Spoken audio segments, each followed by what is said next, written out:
नमस्कार, चौपाल खबर देख रहे हैं आप। देश और दुनिया की तमाम बड़ी खबरों के साथ मैं हूं आपका दोस्त ब्रजेश। निशिकांत दुबे ने नेशनल हेराल्ड का भी मुद्दा उठाया। उन्होंने कहा कि मैं इंतजार कर रहा था कि राहुल गांधी जी बोलेंगे, लेकिन वह नहीं बोल रहे।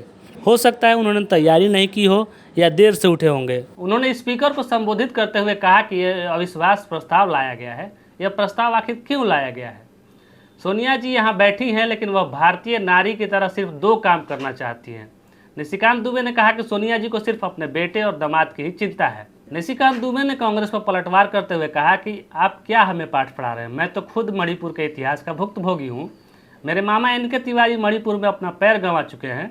वे सीआरपीएफ के डीआईजी हुआ करते थे। 1990 के दौरान उन पर हमला भी हुआ।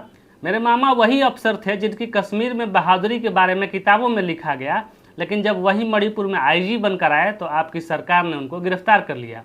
कांग्रेस पर हमला करते हुए दुबे ने कहा कि कांग्रेस अगर अपने इतिहास पर नजर डाले तो उनको खुद ही उनका जवाब मिल जाएगा। दिल्ली सरकार में आतिशी का कद फिर बढ़ा। सर्विस और विजिलेंस विभाग भी दिए गए। दिल्ली की अरविंद केजरीवाल सरकार में आज मंगलवार को बड़ा बदलाव किया गया है। ताजा जानकारी के मुताबिक दिल्ली सरकार में आतिशी का कद एक बार फिर से बढ़ाया गया है। दिल्ली की आम आदमी पार्टी सरकार ने आज आतिशी को सर्विस और विजिलेंस विभाग भी दे दिए हैं। इससे पहले उन्हें लोक निर्माण विभाग और शिक्षा विभाग की कमान सौंपी गई थी। मुख्यमंत्री अरविंद केजरीवाल से इस संबंध में मंजूरी के लिए एक फाइल उपराज्यपाल को भेज दिया गया है। बता दें कि अभी तक दिल्ली सरकार में स्वास्थ्य मंत्री सौरभ भारद्वाज ये दोनों विभाग संभाल रहे थे। इस नए बदलाव को लेकर मुख्यमंत्री ने स्वीकृति के लिए उपराज्यपाल को फाइल भेज दी है। उल्लेखनीय है कि कल यानी सोमवार को ही राज्यसभा में दिल्ली सर्विस बिल पास हुआ है। अभी सरकार के किसी मंत्री के पास इतने मंत्रालयों की जिम्मेदारी नहीं है। आतिशी दिल्ली कैबिनेट में एकमात्र ऐसी महिला मंत्री हैं जो अब 14 विभागों की जिम्मेदारी संभालेंगी, जिनमें से ये मंत्रालय शामिल हैं, जैसे कि शिक्षा, पीडब्ल्यूडी, ऊर्जा, आर्ट, कल्चर एंड लैंग्वेज, पर्यटन, महिला एवं बाल विकास, finance, planning, revenue, service, vigilance, उच्च शिक्षा, ट्रेनिंग एवं टेक्निकल एजुकेशन और पब्लिक रिलेशन। यूपी विधानमंडल में अखिलेश ने बेरोजगारी पर उठाए सवाल तो सीएम योगी ने कसा तंज। कहा सपाइयों की सोच तो बदली। यूपी में विधानमंडल का मानसून सत्र चल रहा है। आज सदन की कार्रवाई का दूसरा दिन है। सदन में नेता प्रतिपक्ष अखिलेश यादव ने योगी सरकार पर सवाल उठाए और बेरोजगारी के मुद्दे पर घेरा। अखिलेश यादव ने कहा कि मुख्यमंत्री योगी प्रदेश में बेरोजगारी के दर तो बताते हैं, पर रोजगार कितने दिए इस पर कभी बात ही नहीं करते हैं। जिस पर जवाब देते हुए मुख्यमंत्री योगी आदित्यनाथ ने कहा कि प्रदेश में रोजगार का सृजन हो रहा है। भर्ती प्रक्रिया साफ सुथरे तरीके से संपन्न हो रही है।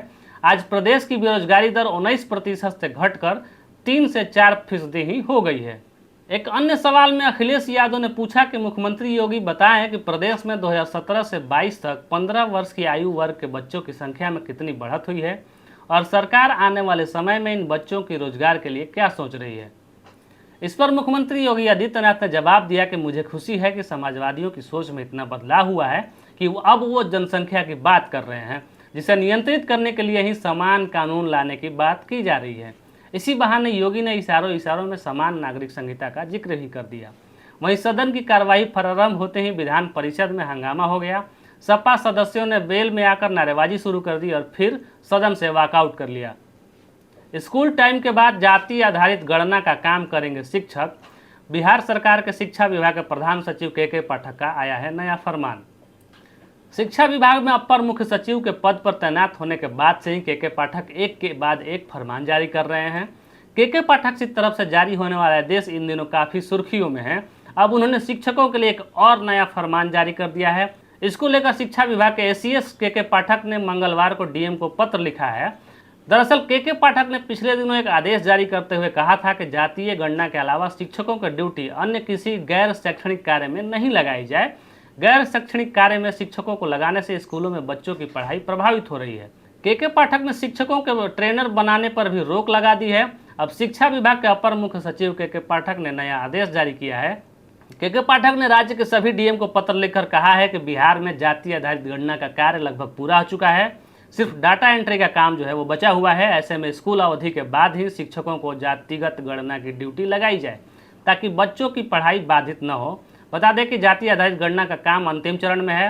डाटा एंट्री का लगभग आधा काम बाकी है। के पाठक ने आदेश जारी किया है कि स्कूल खत्म होने के बाद ही शिक्षकों से जाति आधारित गणना में जुड़ा काम कराया जाए।